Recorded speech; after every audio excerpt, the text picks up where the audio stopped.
नमस्कार, मैं हूं नरेश वत्स और मेरे साथ इस समय डॉक्टर मल्लिका नड्डा जी हैं, जो कि समाज सेविका हैं और स्पेशल ओलंपिक्स भारत की चेयरपर्सन भी हैं और एक शिक्षक भी हैं।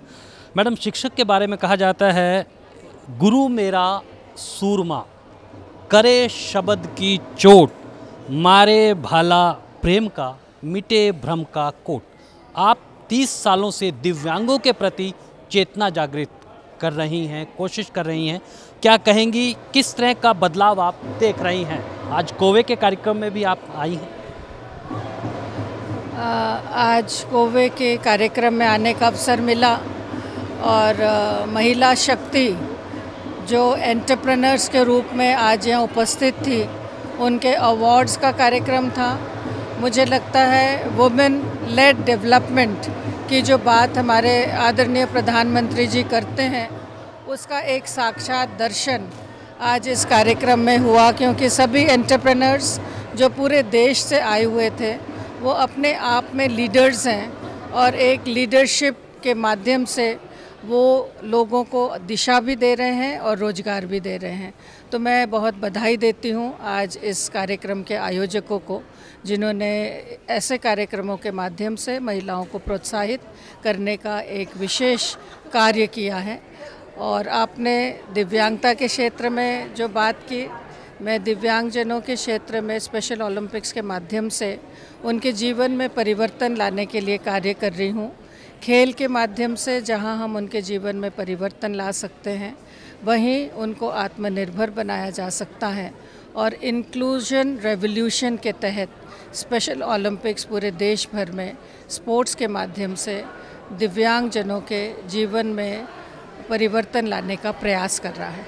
एक आखिरी सवाल है, आप गुरु भी हैं, शिक्षक भी हैं, महिलाओं को लेकर बदलाव हो रहा है, लेकिन आप देखिए बंगाल में और दूसरी जगहों पर भी महिलाओं के खिलाफ जो है अत्याचार बढ़ रहे हैं, तमाम तरह की राजनीतिक बातें हो रही हैं, लेकिन वो चेतना कैसे जागृत हो? ये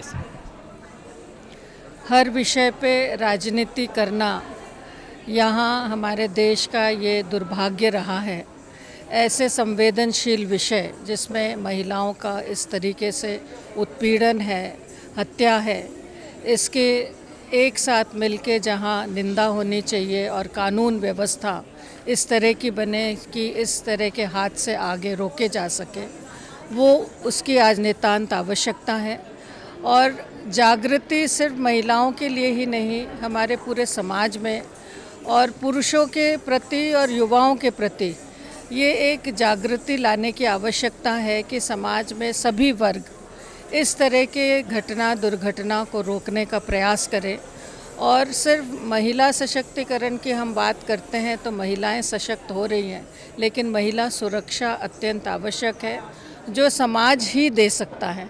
और समाज के प्रत्येक वर्ग को इसके प्रति जागरूक होने की आज आवश्यकता है और एक साथ मिलके बहनों को, महिलाओं को सुरक्षित रखने का एक संकल्प लेने की आवश्यकता है। सरकार अपने स्थान पर कार्य करती है, लेकिन सामाजिक सुरक्षा ये बहुत आवश्यक है और हमारे जो युवा वर्ग है उनको दिशा देने की आवश्यकता है और उनको नशा से दूर रखने की आवश्यकता है, जिसके कारण ऐसी घटनाएं और दुर्घटनाएं घटती हैं।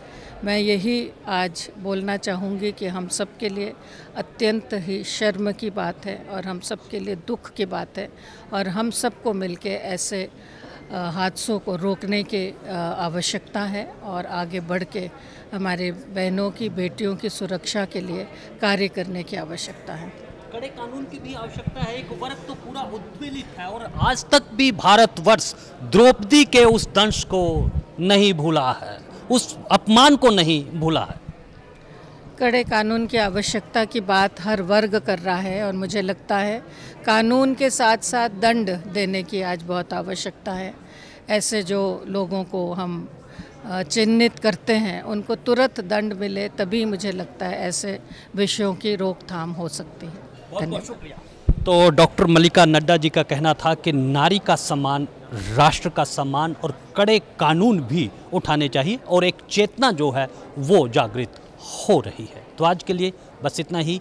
मुझे मेरे सहयोगी रविंद्र के साथ दीजिए अनुमति और आप बने रहें ब्रॉडकास्ट मंत्रा के साथ।